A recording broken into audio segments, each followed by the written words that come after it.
Comment arrêter de subir ses émotions? C'est un vrai sujet de société et je t'assure que si la plupart des gens avaient les skills pour mieux maîtriser leurs émotions, le monde serait dans une place bien plus sûre et bien moins hargneuse, bien plus facile à vivre. Car la maîtrise émotionnelle ou la maîtrise plutôt des émotions est une clé dès lors que tu veux manifester ce que tu désires et que ce soit attirer une personne, des circonstances ou des événements, peu importe dans ta vie, tout ce que tu veux attirer passe par une excellente maîtrise de tes émotions. Donc aujourd'hui le sujet c'est de voir comment on va arrêter de les subir. Pourquoi? Parce que dès lors que tu laisses quelque chose à l'extérieur diriger tes émotions intérieures, tu es fucked up. S'il n'y a pas plus clair, tu es, excuse-moi, dans la... voilà. En fait, quand je parle de réalité, ça va être des personnes qui te disent quelque chose, ça peut être ton responsable, ça peut être ton partenaire, ça peut être même ta famille, peu importe, n'importe quelle chose, n'importe quelle information qui à l'extérieur va avoir un impact sur ton état émotionnel intérieur, va faire que tu vas créer une énergie, enfin pas que tu vas créer mais que tu vas attirer finalement une réalité associée à l'émotion que tu ressens. Et c'est encore plus vrai dès lors que tu répètes et que tu restes dans ce cercle. Donc je vais entrer en détail là-dessus, mais les émotions sont extrêmement puissantes pour manifester ce que l'on désire ou ce que l'on ne désire pas. Et c'est vraiment quelque chose à comprendre. La maîtrise des émotions, c'est un vrai skill. Et si tu observes la plupart des entrepreneurs, des athlètes de haut niveau ou n'importe quelle personne qui entre guillemets est successful, si on peut la caractériser ainsi, tu remarqueras quelque chose la plupart du temps. Et vraiment 99% du temps, ces personnes ont une excellente maîtrise de leurs émotions. Ça ne veut pas dire qu'elles ne les ressentent pas, ça veut juste dire qu'elles ont appris à répondre à ces émotions et non à réagir. Car les réactions se basent sur des mécanismes qui sont primaires et plutôt qu'on pourrait qualifier de réactions presque animales où en fait c'est le cerveau reptilien qui va réagir et non pas tu ne vas pas utiliser en fait le cortex préfrontal qui te permet finalement d'utiliser ta pure conscience pour finalement répondre aux situations. Alors la première chose du coup dans cette vidéo, c'est que on va voir 4 points et le premier point qui selon moi te permet d'arrêter de subir tes émotions, c'est de distinguer que tu n'es pas tes émotions. Donc il y a une différence entre tes émotions et toi. C'est-à-dire que toi, tu n'es pas égal à tes émotions. On va le couper ça. Donc en fait, tu n'es pas tes émotions, ce qui signifie littéralement que dès lors que tu dis « je suis en colère »,« je suis frustré » ou « je suis triste », eh bien tu associes l'émotion que tu ressens à qui tu es. Le pouvoir du « I am » ou du « je suis » est extrêmement puissant en termes de changement d'identité et de manifestation de ton extérieur. Ce que j'entends par là, c'est que dès lors que tu vas dire « je suis en colère » et non pas « je ressens de la colère », tu vas en fait associer l'émotion à qui tu es. Et plus tu le fais, car dès lors que tu commences à dire « je suis en colère », souvent l'émotion en fait va perpétuer et va se répéter et s'amplifier, ce qui fait que tu vas attirer et avoir une répétition d'énergie intérieurement qui vont créer ce qu'on appelle une fréquence et cette fréquence va du coup attirer des situations qui vont te mettre en colère car tu as associé la colère à qui tu es. Du coup, la première chose vraiment c'est de distinguer le « je suis en colère » ou « je suis une émotion » de « je ressens cette émotion ». Il faut vraiment que tu fasses le switch entre « je ressens » et « je suis ». C'est extrêmement, comment dirais-je, c'est primordial si tu veux pouvoir passer au step suivant. Tu ne pourras pas arrêter de subir tes émotions si tu es dans ta tête, à chaque fois que tu ressens quelque chose, je suis fâché, je suis frustré, je suis même, je sais pas, dépressif, je suis, peu importe. Dès lors que tu donnes le poids du soi comme on dit, à l'émotion, en fait, tu abandonnes, entre guillemets, ton identité vers l'émotion qui est à la base indésirable. D'accord? Donc, typiquement, dès lors que, si je prends un exemple, tu es à ton boulot, tu as un responsable ou tu as un collègue qui te fait une remarque désobligeante, tu laisses cette émotion t'impacter intérieurement. Tu ressens de la frustration ou de la colère, peu importe. Si intérieurement, quand tu ressens cette chose, tu es constamment en train de te dire « je suis frustré ». Je suis en colère et non pas « ok, je ressens de la colère parce que cette personne m'a fait une critique, mais je ne suis pas en colère ». Si tu gardes le premier cas où tu te dis « je suis en colère », tu vas amplifier cette colère rien que par le fait que tu dises « je suis en colère ». Donc distingue le « je suis » de « je ressens telle ou telle chose ». C'est primordial.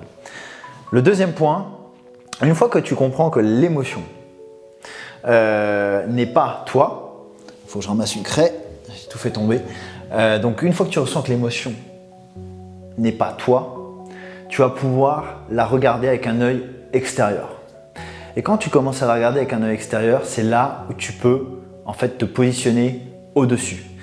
Car pour ne pas subir tes émotions, tu ne peux pas être, comme je disais, confondu avec elle, mais tu dois surtout la regarder ensuite avec un œil extérieur et la transcender. La transcender, c'est te positionner par rapport à tout ce qui est, te mettre en fait littéralement au-dessus. C'est t'ériger au point où en fait ce n'est qu'expérience. C'est-à-dire que la chose que tu vas ressentir n'est qu'un feeling, n'est qu'une énergie qui est passagère. Donc c'est extrêmement important de retenir que l'émotion, je vais noter comme ça pour simplifier, c'est l'émotion est passagère. Et pour qu'elle soit vraiment passagère, encore une fois, le point 1 est extrêmement important. Car si tu dis que tu es l'émotion, en fait, l'émotion ne sera pas passagère puisqu'elle devient toi, tu vois. C'est-à-dire que tu es en train de te dire « je suis X » ou « je suis Y », je suis en colère. Donc, l'émotion ne sera pas passagère. Donc, il ne peut pas y avoir le 2 si tu n'as pas respecté le 1, d'accord? Donc, l'émotion est passagère et du coup, je la transcende, je la transcende. Et quand je parle de transcender, c'est je me positionne au-dessus. Et en fait, au-dessus, c'est d'un point de vue vibratoire. C'est-à-dire que vibratoirement, dans ma tête, désolé, dans ma tête, je suis au-dessus. C'est quelque chose qui passe en moi que je ressens, mais je suis au-dessus. Et lorsque vibratoirement, en fait, et quand je dis vibratoirement, c'est mentalement, tu as la capacité de te dire, je la transcende et je me positionne au-dessus, petit à petit, en fait, l'émotion va comment dirais-je, c'est pas qu'elle va s'atténuer, mais tu vas avoir un écart qui se crée avec et tu ne vas plus la ressentir car en fait vibratoirement tu t'éloignes d'elle. Et donc quand tu fais ça, tu développes une nouvelle fréquence puisque quand je parle de vibration, en fait les vibrations ce sont des ondes. Tout le monde émet des vibrations, c'est une des lois hermétiques, c'est un des des principes hermétique dans le Kybalion pour ceux qui connaissent. Sinon, je vous invite vraiment à lire ce livre. C'est un livre qui, en termes de knowledge, comme on dit, changera votre vie. Mais bref, pour revenir à ce que je disais, l'émotion est passagère. Je la transcende et donc je me positionne au-dessus. Une fois que je suis en capacité d'être au-dessus et d'être littéralement en fait détaché, je suis détaché. Une fois que je suis détaché de l'émotion, je vais pouvoir la transmuter. C'est-à-dire que même si effectivement je me suis positionné au-dessus de cette émotion, le but c'est pas de rester dans cet état-là non plus. Parce que si tu restes dans cet état-là, à un moment donné, ça va devenir, on va dire, difficile. Parce que voilà, à un moment donné, ce sont des énergies qui, on va pas se mentir, sont pesantes. Mais l'idée c'est de en fait, avoir cette capacité mentale à la dépasser et à s'en détacher. Et une fois que je me détache de cette émotion, je peux la transmuter. En fait, quand on parle de transmutation, c'était un terme qui a été utilisé pour faire, on va dire dans l'ancien temps, la transmutation des métaux, notamment avec l'or. Donc là, l'idée, c'est de faire pareil. En fait, la transmutation, c'est passer d'un état, on va dire d'un état 1 à un état 2. Et quand je parle d'un état 1, c'est un état émotionnel. Je passe d'un état 1 à un état 2. Et donc l'état 2, c'est entre guillemets l'état désiré, l'état émotionnel désiré. Et typiquement, lorsque, par exemple, je ressens de la colère, on peut prendre ce cas-là avec de la frustration aussi, hein. Il n'y a pas de comment dirais-je, d'émotion particulière, mais en fait, à chaque émotion, vous avez une émotion, on va dire, opposée. C'est-à-dire que, typiquement, lorsque vous ressentez de la colère, vous pouvez vous dire, bah, je vais essayer d'aller ressentir, en fait, l'émotion opposée. L'émotion opposée, qu'est-ce que c'est? Ça va être de la paix ou de la sérénité. À vérifier d'ailleurs pour la colère, mais je pense que la colère, ça doit être de la paix ou de la sérénité. En tout cas, votre objectif, en fait, ton objectif, je veux dire, c'est de passer d'un état 1 où tu es dans une émotion, on va dire, qui est indésirable, c'est de la transmuter, littéralement, et de passer à une émotion qui est paisible, calme, sereine.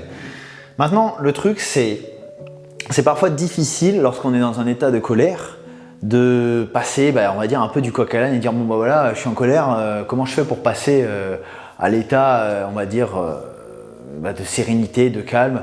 Ça demande une grande maîtrise de ces émotions. Donc déjà, le plus simple, c'est de faire, on va dire, step by step.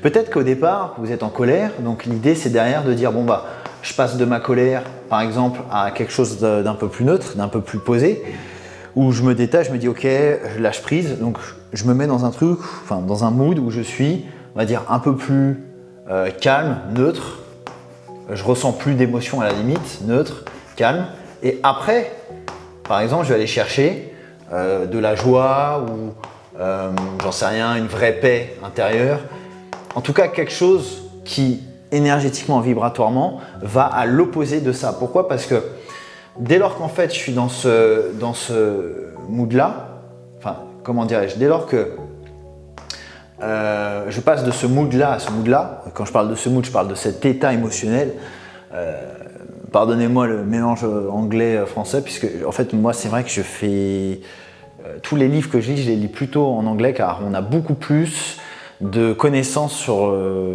en fait, les bouquins anglais aujourd'hui, hélas, on est un peu en retard nous les Français.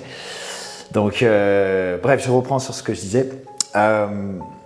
Donc une fois qu'on est passé de l'état 1 à l'état 2, qu'on a transmuté l'émotion, donc passé vraiment d'un état 1 à un état 2, où en fait on avait une vibration qui était associée à de la colère, donc cette vibration qui a été déclenchée à la base par la colère, on la transmute, on passe sur une émotion plus neutre et calme.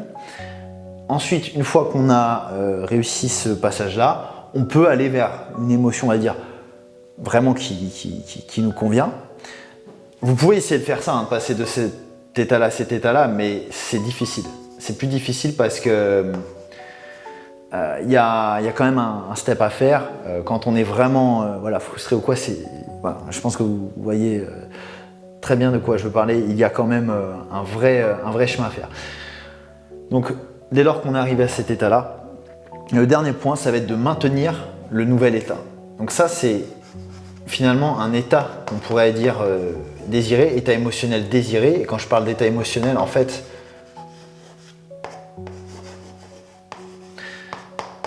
dès lors que vous êtes dans une colère ou dans une frustration, même une haine ou quoi, en réalité, au fond de vous, vous voulez l'opposer. C'est systématiquement ce qui se passe. En général, on ne désire pas, on subit en fait cette colère parce qu'on a réagi à quelque chose d'extérieur.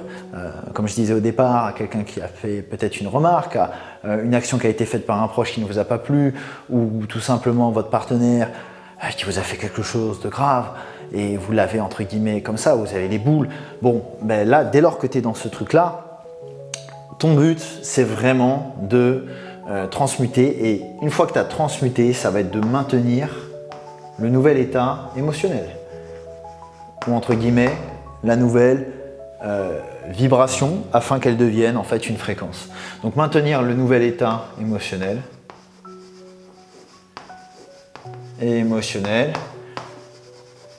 pour qu'il devienne en fait une fréquence.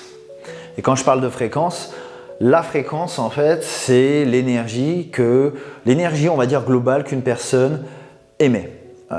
En gros, chaque personne émet un champ électromagnétique et ce champ, on peut le quantifier par une fréquence et cette fréquence n'est rien d'autre qu'une accumulation de vibrations.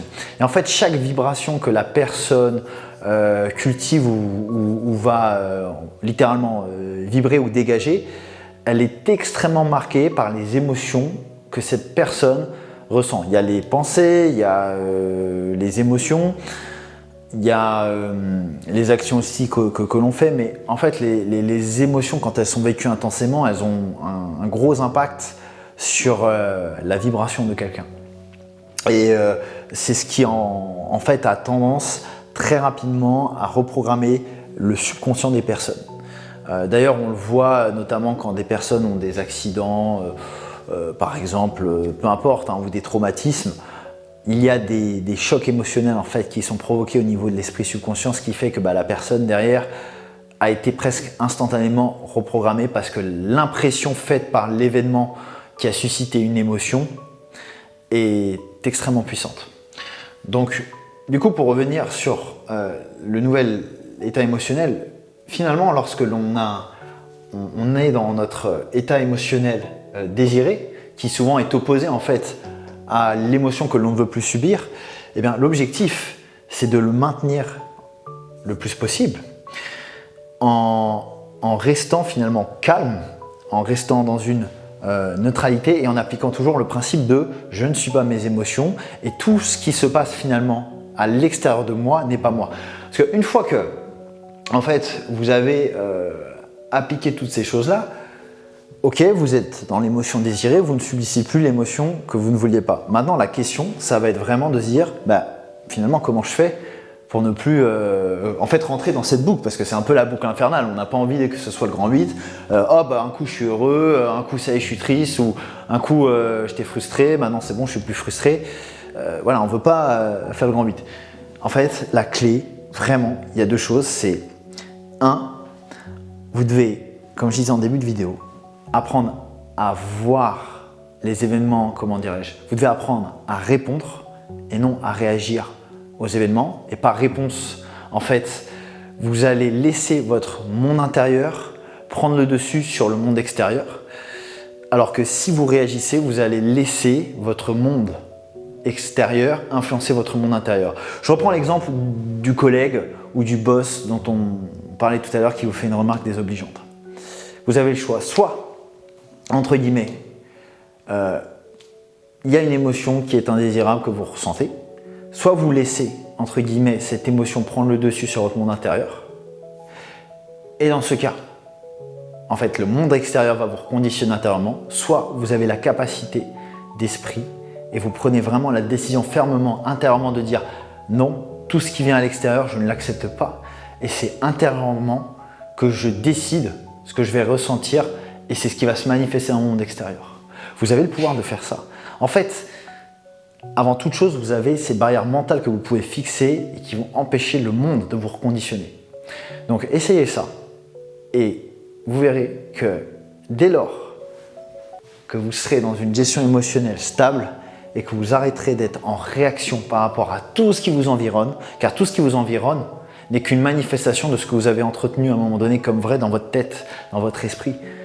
Il n'y a pas de hasard. Nothing happens by chance, comme on dit en anglais, rien n'arrive par chance ou hasard. Et c'est ce qui est écrit dans le Kybalion. Donc je vous invite vraiment à tenter d'appliquer ces principes et j'espère que vous pourrez vraiment gérer ces émotions le plus simplement, le plus paisiblement possible.